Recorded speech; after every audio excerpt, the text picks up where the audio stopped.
नमस्कार दोस्तों। आज मैं जो है आपको हंस पक्षी के बारे में बताऊंगा।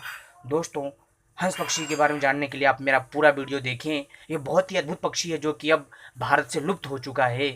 ये हमारे ही नाकामी का ही एक अंजाम है। तो दोस्तों चलिए जानते हैं हंस पक्षी के बारे में। दोस्तों, हंस पक्षी को अंग्रेजी में स्वान कहा जाता है। और दोस्तों, हंस पक्षी प्यार और पवित्रता का प्रतीक माना जाता है। भारतीय साहित्य में इसे बहुत विवेक पक्षी माना जाता है, यानी कि बहुत ही विवेकी पक्षी माना जाता है।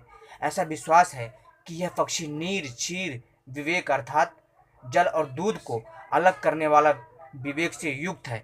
दोस्तों, यानी कि ये पक्षी ऐसा होता है कि अगर आप इसके सामने दूध में पानी मिलाकर दे दें तो ये दूध दूध पी जाएगा और पानी पानी छोड़ देगा। इतना विवेकशाली होता है ये पक्षी, इतना बुद्धिमान होता है ये पक्षी। जो दोस्तों, जिस दूध में पानी मिला हो और दूध दूध को पी जाए और पानी पानी छोड़ जाए, ये कोई बुद्धिमानी हो सकता है। और ये बुद्धिमानी इस पक्षी में पाई गई है। इतना बुद्धिमान होता है ये पक्षी जो कि अब लुप्त हो चुका है। इसे सरकार की नाकामी कहें या फिर लोगों की। तो दोस्तों, यह ज्ञान विवेक और कला की देवी माँ सरस्वती का वाहन है जो कि लुप्त हो चुका है इस भारत से, जो कि भारत में ही पाया जाता था। दोस्तों, यह पक्षी दाम्पत्य जीवन के लिए आदर्श है, यानी ये जीवन भर एक ही जीवन साथी के साथ रहते हैं। जबकि कोई व्यक्ति सिद्ध हो जाता है तो उसे कहते हैं कि इसने हंस पद प्राप्त कर लिया। दोस्तों, यहाँ जो है हंस का नाम एक व्यक्ति के साथ भी जोड़ा गया है, यानी कि जब कोई व्यक्ति महात्मा या साधु संत बन जाता है तो दोस्तों उसको हंस पद से जो है संबोधित किया जाता है।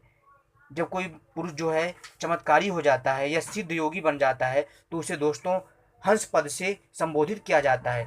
वो हंस की तरह ही बुद्धिमान उसे माना जाता है। और ये हंस शब्द का प्रयोग उसको जो है मान सम्मान देने के लिए प्रयोग किया जाता है पद के रूप में। दोस्तों, जब कोई व्यक्ति समाधिस्थ हो जाता है तो कहते हैं कि वह परमहंस को हो गया, यानी कि वो परमहंस को प्राप्त हो गया, समाधिस्थ हो गया। समझ गए होंगे दोस्तों, परम पिता की परम सत्ता को प्राप्त हो गया। यहाँ तक कि इतना बुद्धिमान ये हंस होता है। इस हंस का जो नाम है, इसको जो है मनुष्यों ने एक सम्मानजनक पद के नाम से प्रयोग करना शुरू किया। और दोस्तों, ये पक्षी अपना ज़्यादातर समय मानसरोवर झील में रहकर ही बिताते हैं। जो दोस्तों ये हंस पक्षी है, ये ज़्यादातर अपना समय मानसरोवर झील में ही रहकर ही बिताते हैं। दोस्तों, आपकी जानकारी के लिए बता दूं, ये हिमाचल यानी कि हिमालय में है। भोले बाबा का निवास स्थान, जहाँ भोले बाबा तपस्या करते थे। हिमालय में ये मानसरोवर झील है, हिमाचल प्रदेश में। हिमालय, आपने तो दोस्तों हिमालय का नाम सुना ही होगा। हिमालय में दोस्तों मानसरोवर झील है जो कि अब चीन के कब्जे में, जिसे चीन ने कब्जा कर लिया है। इसमें हमारे प्रशासन की ही कमी रही। तो दोस्तों, एक बात और बता दूं, किसी एकांत झील और समुद्र के किनारे ये अपना जीवन व्यतीत करना पसंद करते हैं। दोस्तों, हिंदू धर्म में हंस को मारना अर्थात पिता देवता और गुरु के मारने के समान है। यानी कि दोस्तों, हिंदू धर्म में हंस पक्षी को मारना बहुत ही पाप माना जाता है। और दोस्तों, एक पिता और देवता और गुरु के मारने के समान का पाप लगता है हंस के मारने वाले व्यक्ति को। जो भी हंस को मारता है उसको ऐसा पाप लगता है। एक मनुष्य के, सीधी बात है दोस्तों, सीधा समझो कि जितना एक मनुष्य को मारने से पाप लगता है उतना इस पक्षी को मारने से भी पाप लगता है। ठीक है दोस्तों, और गुरु के मारने के समान है। दोस्तों, आध्यात्मिक दृष्टि से मनुष्य के निश्वास में हा और श्वास में सा ध्वनि सुनाई देती है।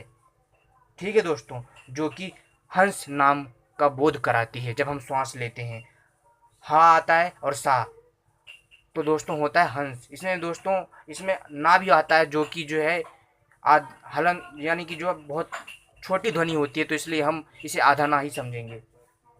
और दोस्तों, ये पक्षी इतना इतना शांत स्वभाव का होता है दोस्तों कि ये आपस में झगड़ा नहीं करते जैसे बाकी पक्षी कौवे चील वगैरह आपस में झगड़ते रहते हैं। ये बहुत ही शांत स्वभाव का पक्षी होता है। इसे प्रेम का प्रतीक माना जाता है। ये बहुत ही उत्तम पक्षी होता है और बहुत ही दुर्लभ पक्षी है जो कि अब लुप्त हो चुका हमारे लोगों की जागरूकता ना होने के कारण।